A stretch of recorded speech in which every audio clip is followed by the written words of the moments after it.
कुछ दिन के पहले हम गणित की किताब से 3 ऐसे मुलाकात के विषय में पढ़ने के लिए शुरू किया। ये 3 मुलाकात दानियल को 2 राजाओं के सामने हुआ। ये तीनों मुलाकात में ऐसी कुछ मुख्य बातों को इतिहास के रूप से भी हम देखते हैं, आत्मिक रीति से भी कुछ ऐसे खास विषयों को हम सीख सकते हैं जो हर विश्वासियों को इस वर्तमान समय में याद में रखना है। पहली मुलाकात जिस पर हम इस बात को पढ़ते हैं, परमेश्वर जो सभी बातों को प्रकट करता है, God the revealer of all things। दूसरी मुलाकात जिस पर हम इस बात को देख सकते हैं, परमेश्वर हर प्रकार की आदर और प्रशंसा के योग्य है। God who is worthy of all honor and worship। तीसरी मुलाकात परमेश्वर जो सारी चीजों के न्याय करता है, God who is the judge of all things। हमने पहली बात को शुरू किए थे, परमेश्वर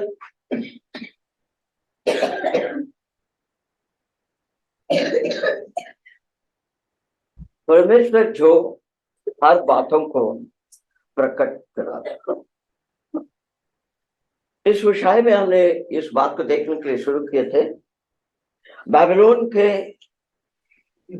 अर्थात कल्दी लोगों के जो राजा था नेबूखदनेस्सर, उसको जो स्वप्न में परमेश्वर ने कुछ दर्शन दिखाया और उसको नींद खुलते ही वो स्वप्न भी उसको पता नहीं है और उसका अर्थ भी उसको पता नहीं है। इसलिए बहुत चिंतित होकर के उसे जानने के लिए कोशिश किया। मगर नेबूखदनेस्सर की योजना में ऐसा था कि उसके शासन के नीचे जितने भी राज्य को उसने कब्जा किया, हर राज्यों से उसने बुद्धिमानों को इकट्ठा किया और उसने अपने राष्ट्र के मुख्य स्थान पर अपने दरबार में होने के लिए उन्हें लेके आया। और उसके विचार यही था कि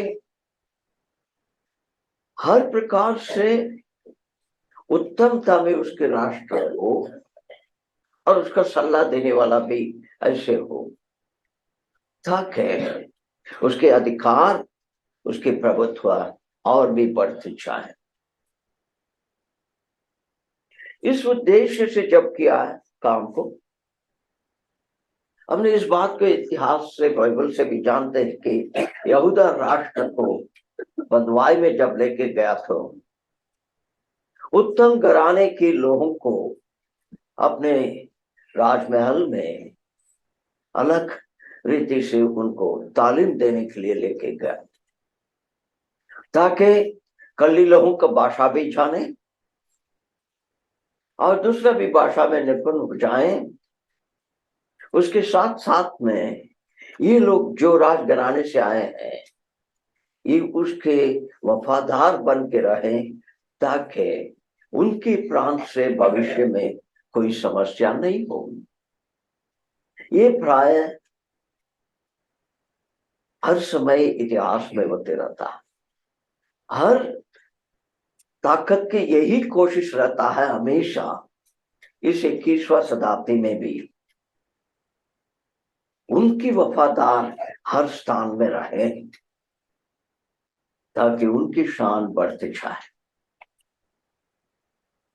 इस सिलसिले में जब उन्होंने अपने देश के और पराये देश से ले आए हुए सभी लोगों को, विद्वान लोगों को और जादूगर, जादू टोना करने वाले, जो भी आप बोलिए या ज्योतिष बोलिए, सब लोगों को जब बुला करके उसने ये चुनौती उनको दिया है कि मेरे सपना क्या है और उसका अर्थ क्या है, आपको बताना होगा। उसकी चुनौती तो बड़ी थी। हमने इस बात को समझना है कि ये नेबुकदनेस्सर कोई साधारण आदमी नहीं है, वो भी बुद्धिमान है। इसलिए तो उसने विचार किया कि ऐसे लोगों को इकट्ठा करें ताकि वो उसको सलाहकार बने।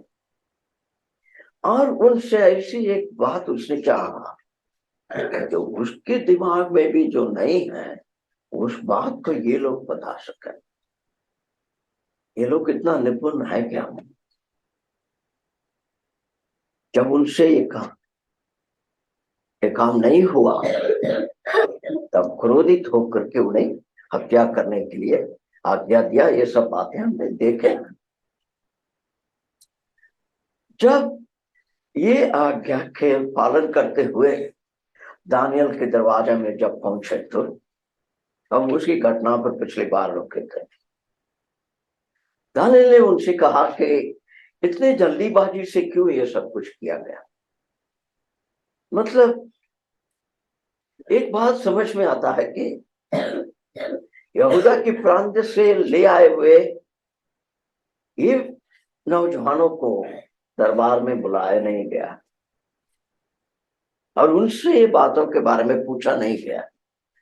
और अब ये बातों को जब उनको बताया जाता है कि तब उसने कहता है कि मुझे राजा के पास में लेके जाओ। तब वहां पर लेके गया तो उसने इस बात को बता करके आया, मेरे परमेश्वर हर बातों को बता सकते हैं। उसकी भरोसा अपने ज्ञान में, बाकी चीजों में नहीं था। उसने यही विचार किया है कि यदि परमेश्वर ने मुझे और मेरे दोस्तों को इस मोड़ पर यहां पर लेके आया है, तो क्योंकि उसके साथ में आए हुए और भी लोग थे यहूदा से, और वो लोग सब, ये 4 लोग, दानियल और उनके जो मित्र 3 थे, उनकी तरह कदम नहीं उठाए थे।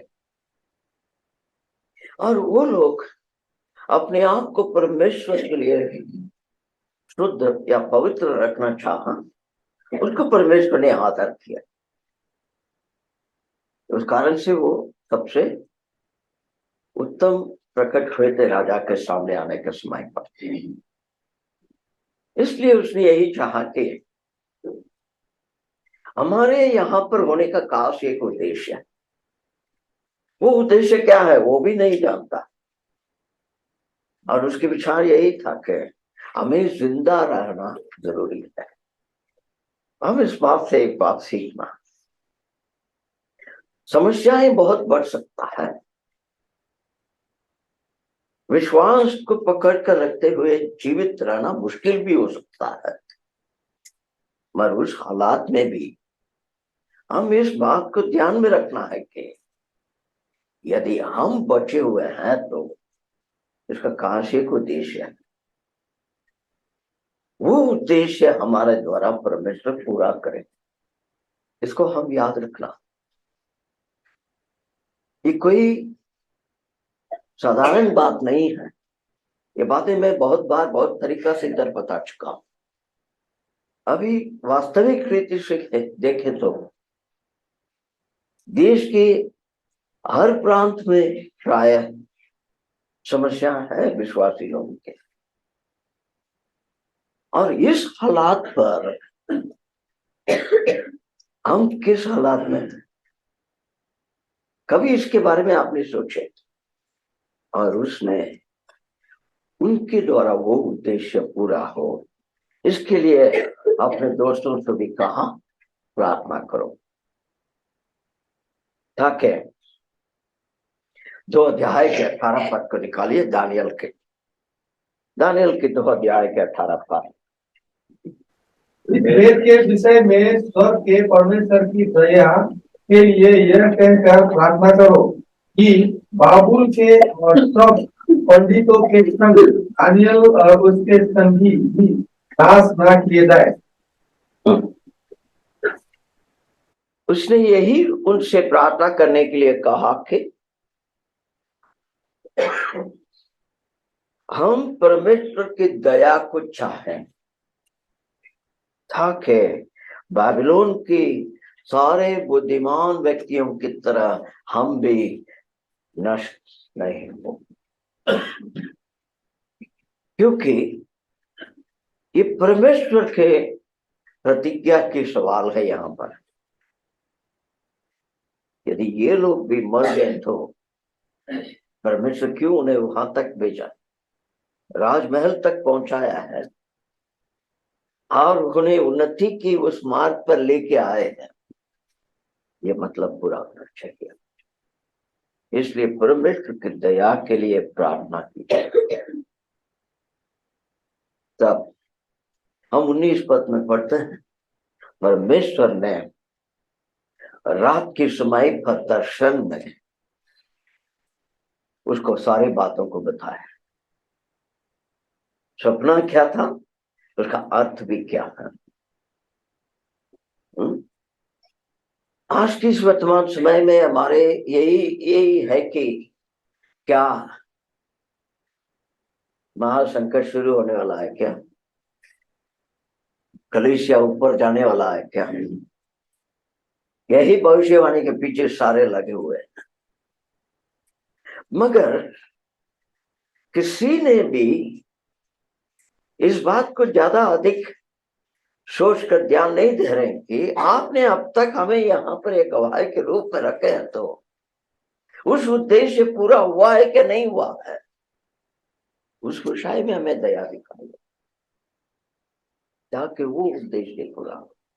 मगर अफसोस की बात यह है कि वर्तमान की कलीसिया यह जिस बात के बारे में सिर्फ जानकारी होना चाहिए, जिसके बारे में ज्यादा चिंता नहीं होना चाहिए, उसके बारे में ध्यान देते हुए बैठे हैं, या अपने ही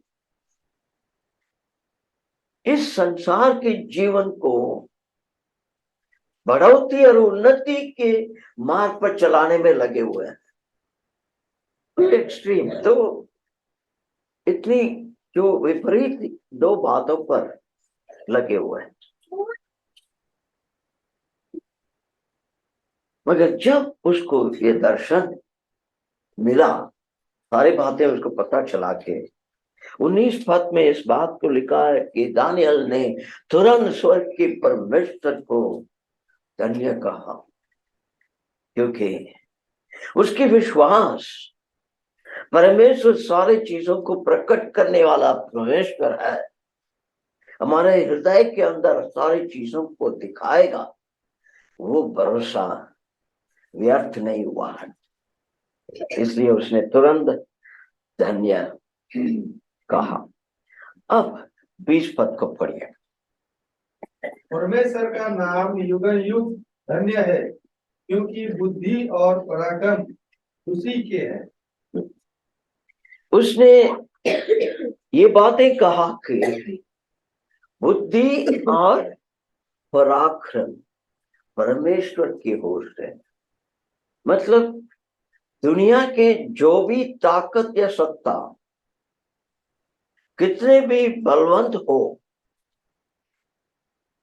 बुद्धिमानी से हो, ताकतवर हो, यदि परमेश्वर ने उनको वो अनुमति नहीं दिया होता तो वो नहीं हो सकते। इसलिए हम इस बात को समझना है, यदि वो परमेश्वर हमारे बाग है, हमारी इच्छा है, तो हम क्यों चिंता करते हैं। समस्या यह है कि हमारी पढ़ाई के क्षेत्र में भी हम सिर्फ परीक्षा में पास करके सर्टिफिकेट में 95%, 99% ले आने के लिए पढ़ाई किया, मगर परमेश्वर ये इतिहास के द्वारा सारे संसार को भी, विश्वासियों को भी क्या सिखाना चाहते हैं, क्या समझ देना चाहते हैं, उसके बारे में हमने ध्यान नहीं दिया। विश्वासियों के लिए दो चीजें परमेश्वर ने उपलब्ध की। एक है संसारिक इतिहास, दूसरा है लिखित परमेश्वर का वचन जो अनंत का वचन है, उसमें भी इतिहास है। दो तरीका से उनको सिखाना चाहते थे, तुम इस बातों के बारे में कुछ समझ में रखना, मगर नहीं होगी।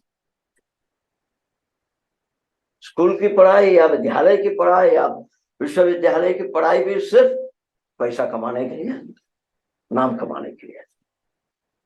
और बाइबल की पढ़ाई, परमेश्वर ने बोला तुम मेरे वचन को पढ़ोगे, प्रार्थना करोगे तो मैं आशीष दूंगा, उसके लिए। मगर परमेश्वर ने इस पृथ्वी में मुझे अपने पुत्र के लहू के द्वारा बचाकर जिंदा रखा है।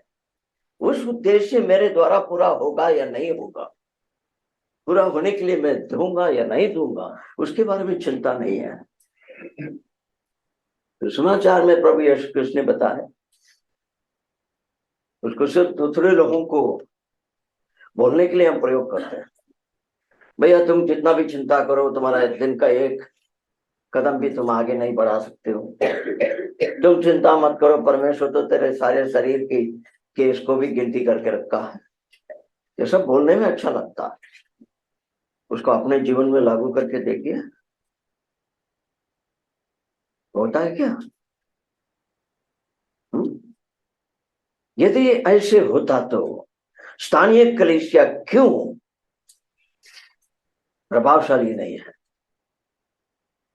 पुरुष हो या स्त्री हो, छोटा हो या बड़ा हो, विश्वासी करके कहने वाले हर व्यक्ति इस बात के बारे में ध्यान देना है। क्यों प्रभावशाली नहीं है? क्या सिर्फ पहले शताब्दी के लिए वो सारे ताकत है, आज के लिए नहीं है? इसलिए तो मैं बोला इतिहास को जानना है। उस समय पर भी परेशानियां थी, उस समय पर भी सतावट थी, आज भी है। उस समय पर भी तो घर बात छोड़ करके भागना पड़ा, हम प्रेरित का किताब में पढ़ते हैं। अभी भी बहुतों को यही परिस्थिति है। अंग्रेजी में कहते हैं ना, हिस्ट्री रिपीट्स इटसेल्फ। इतिहास जो है अपने आप को दोबारा दोहराता है, यही है। तब उसने क्या प्रार्थना किया? सारे बुद्धि और पराक्रम परमेश्वर का। इसीलिए वो परमेश्वर का नाम सदा के लिए धन्य हो। 21 पद को पढ़िए। समय और ऋतुओं को वही समझता है, राजाओं का अस्त और उदय भी वही करता है। बुद्धिमानों को बुद्धि और समझ वालों को समझ भी वही देता है। पहली बात उसने इस पद पर 3 बातें परमेश्वर के बारे में कहा। एक है सारे ज्ञान की स्रोत वही है। क्या करता है वो? समय और ऋतु को बदलने वाला वही है। ऋतु को स्थापित करने का जिम्मेदारी आदम को नहीं दिया, वो उनके हाथ में थे। समय को परिवर्तन करने का जिम्मेदारी उनके हाथ में है, आदम के हाथ में नहीं दिया। ऋतुओं को नाम देने के लिए कहा, इतनी बड़ी बुद्धिमान था वो। उसकी दिए हुए नाम आज भी है, मगर उसने हर ऋतु को तैयार करके रखा, ये इसी प्रकार से हो करके निर्माण किया, वो ही आज भी है। और दूसरी बात उसने कहा कि वही संसार के हर कोने की ताकत, कौन सी चीज होना या कौन होना निर्णय करने वाला। उसके बिना एक चीज भी इधर उधर नहीं हो सकता। कहता है कि राजाओं को हटाना या राजाओं को स्थापित करना उन्हीं के हाथ में है।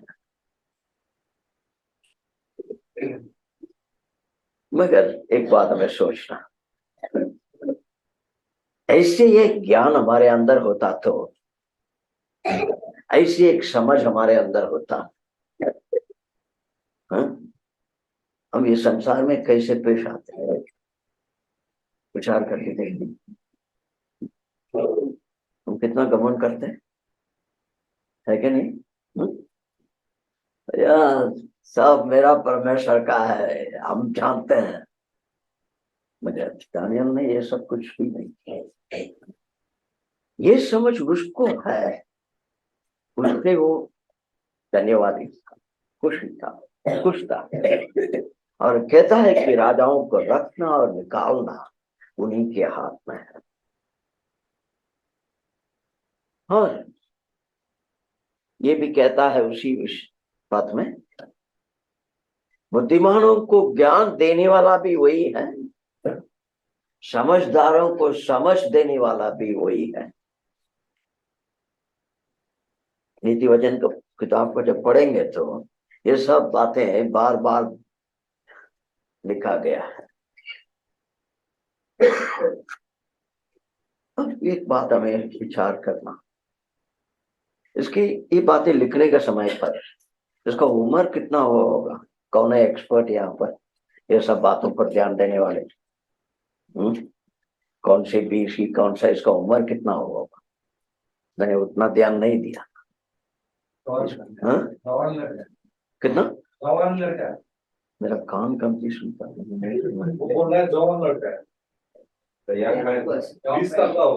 20 साल पता नहीं है, थोड़ा बराबर पता लगाइए। जो भी है इतना उम्रदार तो नहीं है,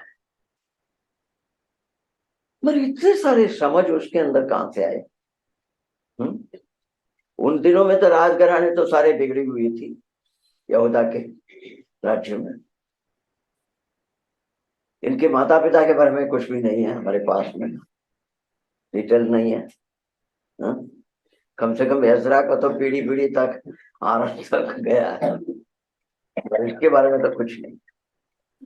जो भी है, इतनी कमती उम्र में परमेश्वर के सारे बातों को समझने का समझ इसके पास में है तो कितना बुद्धिमान होना चाहिए।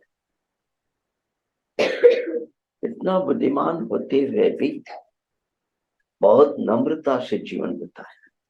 विश्वासियों की सबसे बड़ी समस्या क्या है,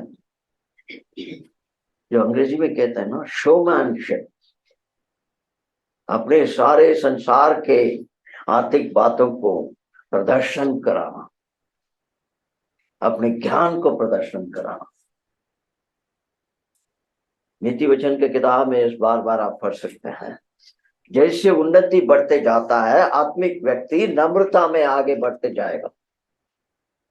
मगर हम भी संसारिक लोगों की तरह है। यहाँ पर वो कहता है बुद्धिमानों को ज्ञान देने वाला भी वही है, समझदारों की ज्ञान समझ देने वाला, जानकारी देने वाला भी वही है। बाबे इस बात पढ़िए।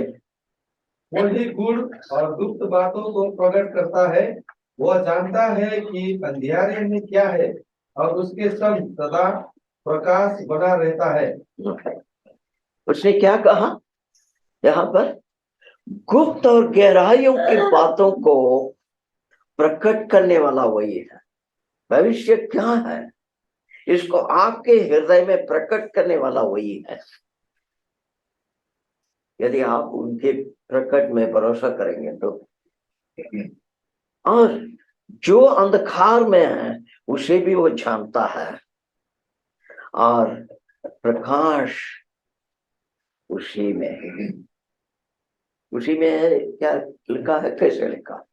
प्रकाश बना रहता है। बना रहता है मतलब उनकी ताकत और उनकी सत्ता के अधीन में प्रकाश रहता है।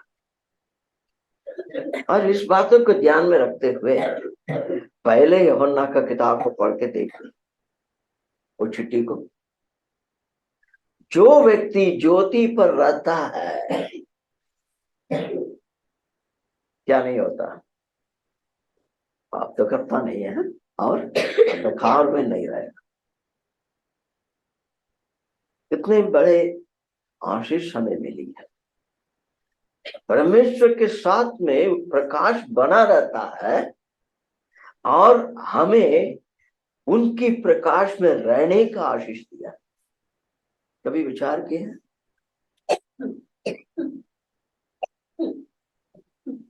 हम तो सिर्फ स्वर्ग की टिकट काटे हुए हैं। ये सब चीजें हमें नहीं चाहिए भैया। जो भी है यार, स्वर्ग तो आखिर में जाने ही वाला है ना। क्यों व्यर्थ में समय बर्बाद करना है, दूसरी चीजों में ध्यान देंगे। प्रभु तो बोल दिया हमें छोड़ेंगे नहीं, हमें कभी त्यागेगा नहीं। हाँ, हमें सच्चा लेके जाएगा प्रभु। इसलिए वो उनका जिम्मेदारी है, हम अपना जिम्मेदारी पाए। बहुत दुख की बात है, हम खुद भी गहराई में इस उद्धार के बारे में उनकी दी हुई वचन से समझना भी नहीं चाहते हैं, दूसरों को भी वो समझ देना नहीं पाते हैं। इतनी बहुमूल्य है ये उद्धार। संसार भी संख्याओं में ध्यान देने वाला, स्टैटिस्टिक्स में, कलीसिया भी उसी में लगा हुआ। इतने लोगों को उद्धार हो गई, इतनी मीटिंग में इतने लोगों का बपतिस्मा हो गया, साल में इतना चर्चेस हो गया, ये हो गया वो हो गया, इसी में लगे हुए हैं। मत पैदा हुए इस आत्मिक संतान को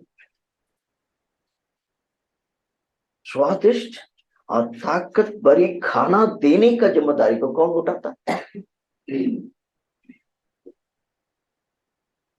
अफसोस की बात यह है कि परमेश्वर का पवित्र आत्मा काम तो करता है, मगर हमारी नजरों में वो सिर्फ मशरूम की तरह टिकेगा नहीं, क्योंकि हम उसके लिए ठीक परिश्रम नहीं करते।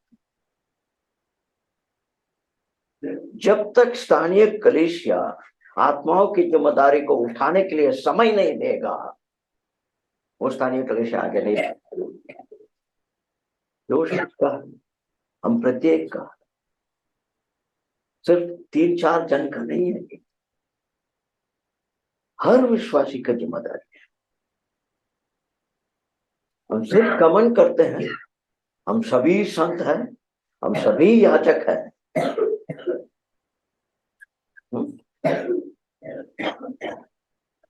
यदि आप याजक हैं तो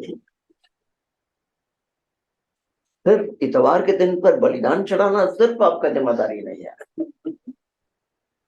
दूसरे समय में दूसरों की सुरक्षा की सहायता करना भी आपकी जिम्मेदारी है। उनके लिए अंतर विनती करना आपकी जिम्मेदारी है। छोटी सी बात है, हर एक के मोबाइल में प्रार्थना का लिस्ट है ना? करीब 1 साल के ऊपर से आ रही है। कितने लोग इतवार के दिन पर यहां पर प्रार्थना होकर के घर जाने के बाद में उसे दोबारा देखा? ईमानदारी से हम लोग अपने आप से जवाब देने का, यहाँ पर हर गुप्त बातों के बताने वाला वही है, ज्योति उन्हीं में रहता है, क्योंकि वही ज्योति है। यदि हम ज्योति का संतान है तो ज्योति के संतान की तरह हमारा जीवन होना चाहिए। अब पर ये 23 बात मेरे पूर्वजों के परमेश्वर, मैं तेरा धन्यवाद और स्तुति करता हूँ, क्योंकि तूने मुझे बुद्धि और शांति दी है, और जिस भेद का खुलना हम लोगों ने तुझसे मांगा था उसे तूने मुझ पर प्रकट किया है। तूने हमको राजा की बात बताई है। उसकी प्रार्थना के तरीका पर हमारे पूर्वजों की परमेश्वर। हम तो कहेंगे भैया मेरा सारे पूर्वज तो मूर्ति पूजक थे, मैं कहां से ऐसी बातें कहूं। कॉपी कैट करने के लिए नहीं बोला, मगर वो उद्धारकर्ता कितना आपका बहुमूल्य है, उसको धन्यवाद देना हर समय होना चाहिए। मैंने पहले भी बता चुका, यदि कोई ऐसी प्रार्थना की विषय आपकी प्रार्थना की इच्छा के अनुसार पूरा हुआ है, तो जब वो पूरा हुआ उसी वक्त पर, उसी क्षण बोले, आपने कभी धन्यवाद दिया? ये सिर्फ मैं आपको सोचने के लिए बोल रहा हूं। इसने तुरंत धन्यवाद दिया, उनको प्रशंसा किया, और उसने ये भी इस बात को स्वीकारा है कि हम लोगों का, जो अंग्रेजी में कहते हैं ना, हेरिटेज और लेगेसी, कितना बड़ा है। यूहन्ना के सुसमाचार में हम क्या पढ़ते हैं? जिन्होंने उनको स्वीकारा, उनको क्या हक दिया? किसका संतान? परमेश्वर का संतान। ये है आपका लेगेसी, ये है आपका हेरिटेज। इसके लिए कभी धन्यवाद दी? हम जब तक हमारा परमेश्वर के एटीएम मशीन की तरह प्रयोग करेंगे, तो कभी वो धन्यवाद पूर्ण हृदय से नहीं आएगा, याद रखिए। और उसने ये भी कहा कि हमने जो आपसे चाहा उसे आपने हमें प्रकट किया, उसके लिए हम आभारी हैं। और उसने परमेश्वर से क्या चाहा? राजा के विषयों पर हर बातें उसको पता हो। किस लिए? अपने आप को बड़ा स्थापित करने के लिए नहीं, नाम कमाने के लिए नहीं, वो और उसके दोस्त इस प्रांत में जब तक परमेश्वर चाहे तब तक जिंदा रहे, उसके लिए। इसे याद रखें। प्रभु यीशु कृष्ण ने चेलों से बात कहा, जो भी तेरे फिक्र है, क्या खाएंगे, क्या पिएंगे, क्या पहनेंगे, कहाँ रहेंगे, ये सब तो संसार के लोगों का फिक्र है। हम इसी सिर्फ वचन में पढ़ते हैं, बोलते हैं, प्रचार करते हैं, पर उसको अपने जीवन में अभ्यास या लागू नहीं करते। कितनी अफसोस की बात है ये। उसके बाद में 25 पद में हम पढ़ते हैं कि दानियल गया राजा के पास में, और 27 पद को पढ़िए।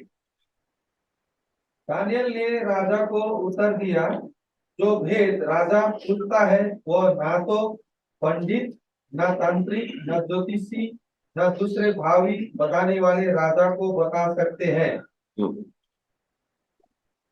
जो आपने चाहा है, ये सारे बातों को बुद्धिमान भी कौन कौन नहीं कह सकता है? कितने लोग हैं वहां पर? पढ़िए दोबारा। पंडित, तांत्रिक, ज्योतिषी। उसके पंडित के पहले ओके, पंडित, ज्योतिष, तांत्रिक, और भावी कहने वाले। बस, ये कोई भी बता नहीं सकते हैं। इससे एक बात आपको सीखना है, सारे संसार के कोई भी देश का सत्ता है, ये चारों में ही निर्भर है कि नहीं? सारे बुद्धिमान को, इंडियन लोगों को इकट्ठा करो, हमारा इकोनॉमी कैसे बढ़ना है सलाह देंगे, देश कैसे उन्नति में होना है। अंधविश्वास से भरे हुए सत्ता है, तो ये सब ज्योतिष ये वो सब में भर पड़ते हैं, पर किसी ने भी जीवित परमेश्वर पर भर पड़ता है। यही है यहाँ पे, वो यही कहता है, आपकी योजना जो थी, हर प्रकार के लोगों को आप अपने देश में इकट्ठा करोगे तो हर चीजें आप कर सकते हैं, करके ये व्यर्थ है। अब देखो, परमेश्वर के बिना ये बातें नहीं हो सकती। और 30 पद को पढ़िए। मुझ पर यह भेद इस कारण नहीं खोला गया कि मैं और सब प्राणियों से अधिक बुद्धिमान हूँ, परंतु केवल इसी कारण खोला गया है कि स्वप्न का फल राजा को बता जाए और तू अपने मन के विचार समझ सके। उसने क्या कहा? 2 बातें कहा। एक है, मैं कुछ सबसे बड़ा हूं करके दिखाने के लिए नहीं, ये ज्ञान मुझे नहीं दिया गया। मगर विश्वासी लोग कितने घमंड से फूल जाते हैं, ऐसे कुछ ज्ञान मिल गया तो, है ना? वचन की अर्थ को खोल सकते हैं तो कितना घमंडी हो जाते हैं, है ना? अपने आप को बड़ा समझते हैं। मगर ये कह रहा है कि 30 बात में, मैं दूसरों से अधिक ज्ञान प्राप्त किया हूं करके दिखाने के लिए एक चीज मुझे नहीं बताया गया। ये उन लोगों के लिए है कि आपके हृदय की बात और उसके अर्थ परमेश्वर की होश से ही मिल सकता। इसका मतलब मैं भी, आप भी और सारे बुद्धिमान भी उसी परमेश्वर पर बर्फानी। इतनी बड़ी गवाही है ये, बड़ा लेक्चर नहीं दिया। और 45 पद को पढ़े। 45 पद।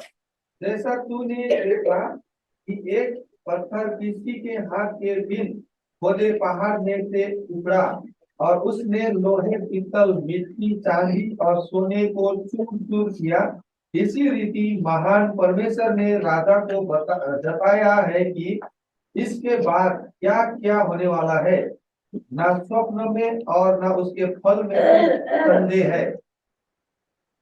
राजा को उसकी स्वप्ना को बताया, उसके अर्थ को भी बताया। इतना ही नहीं, इस सारे चीजों के अंत भी क्या होने वाला है उसे भी बताया। मसीहा तक ले आकर के बता दिया भविष्य को, अंतिम में कौन राज करने वाला,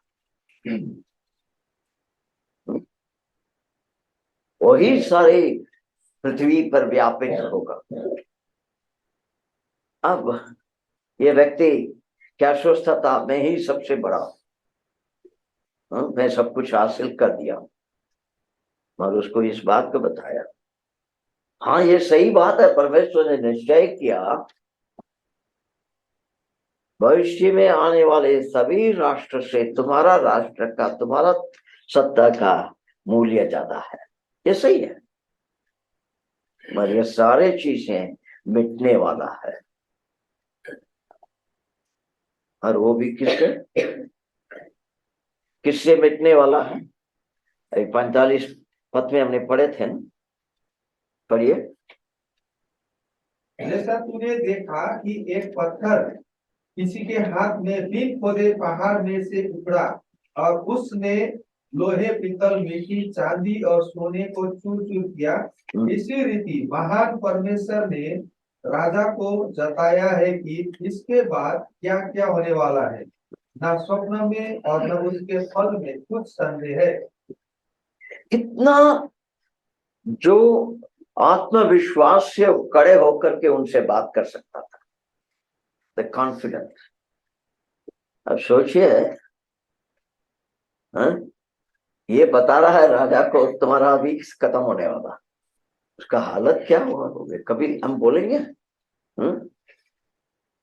कोई ऐसी एक विश्वासी है जो हिम्मत से दूसरे विश्वासी को बोल सकता है, इस रास्ते पर तुम जाओगे तो ये तेरे आत्मिक जीवन का विनाश का मार्ग बनेगा करके? किसी के अंदर ताकत है,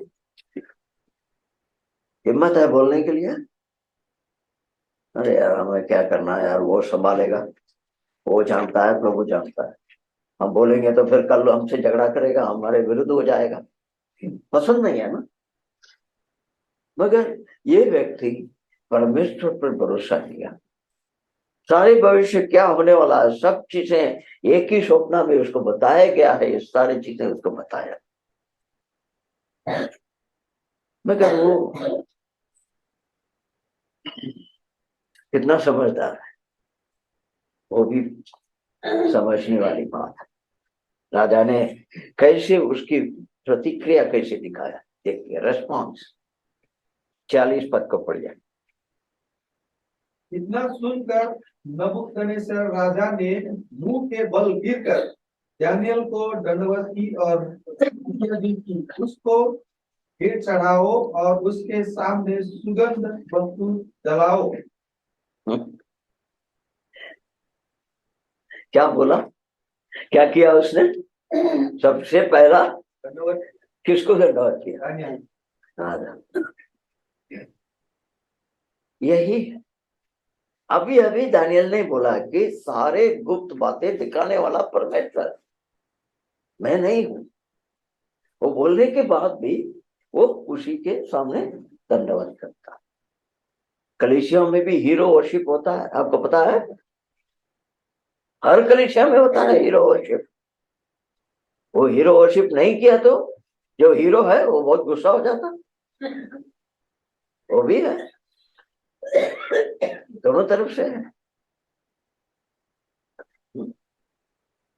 ये उसके सामने गिर पड़ा।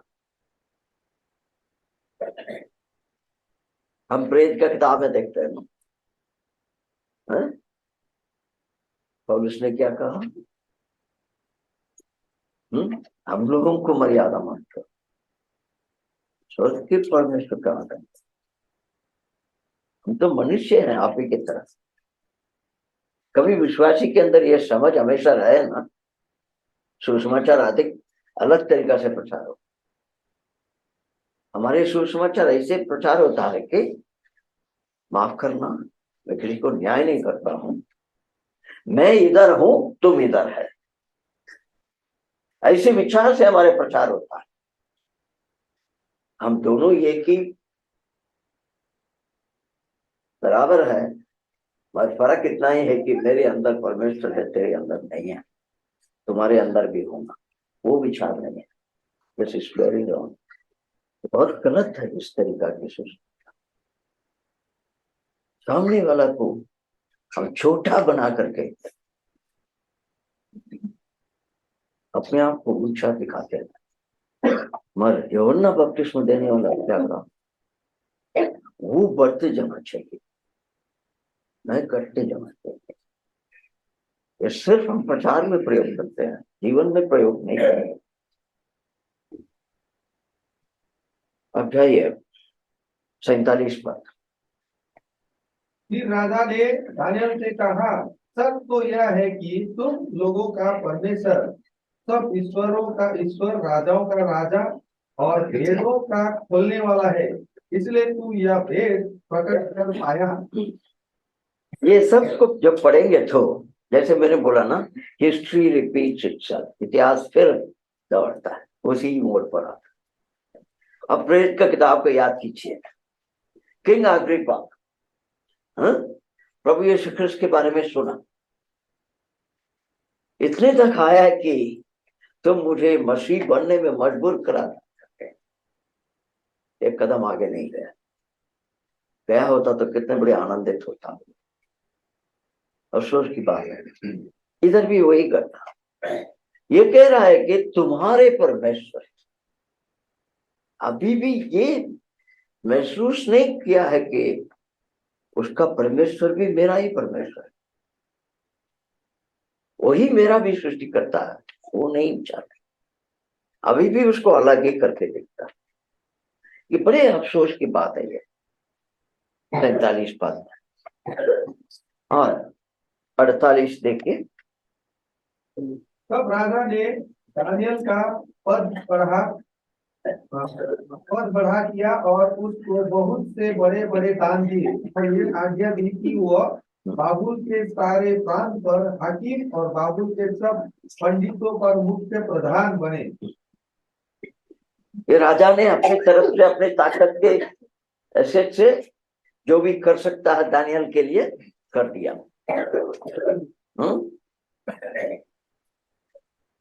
मगर प्रभु के व्यक्ति कैसा है उसको देखिए। यदि हमारे जीवन में ऐसे हुआ होता तो सारे महिमा हम लेके जाएंगे, है क्या नहीं? 48 पद को पढ़िए, 49वां पद को पढ़िए, 49। तो दानियल ने विनती करने से राजा ने सद्रक, मेशक और अबेदनगो को बाबुल के प्रांत के कार्य के ऊपर नियुक्त कर दिया, परंतु दानियल आप ही राजा के दरबार में रहा करता था। ये है एक प्रभु के सेवक के हृदय। उसने अपने ऊपर जिम्मेदारी लिया है कि राजा को हर बातें बताऊंगा, उसके लिए मैं जाके प्रार्थना करूंगा। अपने दोस्तों की सहायता लिया, वो लोग भी प्रार्थना किए। मगर अब आशीष के समय हुआ तो उसने क्या किया? राजा से अपने दोस्तों के लिए विनती किया। उनको भी इस जो घटना है इसकी विजयता के कारण मैं सिर्फ नहीं है, वो लोग। कभी कभी हम सुसमाचार प्रचार करते हैं, आत्मा बचता है, बहुत खुश हो जाते हैं, हृदय के अंदर थोड़ा सा, बहुत थोड़ा सा, ज्यादा नहीं है भाई, लोग तो विश्वासी लोग हैं, नम्रता के बारे में जानते हैं, मगर फिर भी थोड़ा सा घमंड तो होता है क्या नहीं? मगर उसके सारे ताकत कहां से है हमारे लिए हम नहीं जानते हुए भी कितने लोग पीछे प्रार्थना करते हैं, उसे हम समझ में रखना चाहिए। इस स्थानीय कलीसिया के हर संत जन इस बात को ध्यान में रखना है। इस कलीसिया के लिए जिनके नाम भी आप नहीं जानते होंगे, जिनको हम लोग मिलेंगे या नहीं मिलेंगे इस संसार में हम जानते भी नहीं है, इसके लिए प्रार्थना करने वाले भी होते हैं। इसलिए हमारी आशीष की भागीदार वो लोग भी हैं। इसीलिए तो पौलुस के चिट्ठी में आप पढ़ेंगे तो बहुत से लोगों को कहता है कि मेरा सहकर्मी, सहभागीदार, ये विचार हमेशा में होना चाहिए। जब स्थानीय कलीसिया गमन करेगी नेबुकदनेस्सर की तरह, पढ़ने वाले हैं दूसरे मुलाकात के समय पर, वो घमंड के कारण से उसको जानवर की तरह होना पड़ा, घास को खाना हुआ, भगा दिए राजमहल से बाहर। स्थानीय कलीसिया की भी परिस्थिति यही होगी। उदाहरण बहुत है हमारे सामने, इस उदाहरण को दिखते हुए भी हम नहीं समझते हैं। हमें ये होना चाहिए, हम इतनी सारी बातों से क्या सीखे हैं उसे बोल करके समाज करेंगे। दूसरी मुलाकात पे देखेंगे। नंबर 1, परमेश्वर के हाथों में हर चीज है। यदि हम उनकी महिमा के लिए विनती करें तो उनकी सारी गहराइयों की बातों को हमें प्रकट करने के लिए परमेश्वर तैयार है। और दूसरे, सारी समस्या और तकलीफ और जब भय छाया हुआ रहता है, उस समय पर हम निश्चिंत मसीह जीवन को एक अच्छे गवाही के रूप में बिता सकते हैं, जब हम परमेश्वर की ओर से समझ को पाएंगे। और जब इस प्रकार से आत्मिक आशीष से भरे हुए होते हैं, हमारे जीवन में सारे कलीसिया के बारे में विचार होना चाहिए, हमारे बारे में नहीं, और आत्मिक घमंड नहीं आना चाहिए। ये मुख्य परमेश्वर में शर्त है।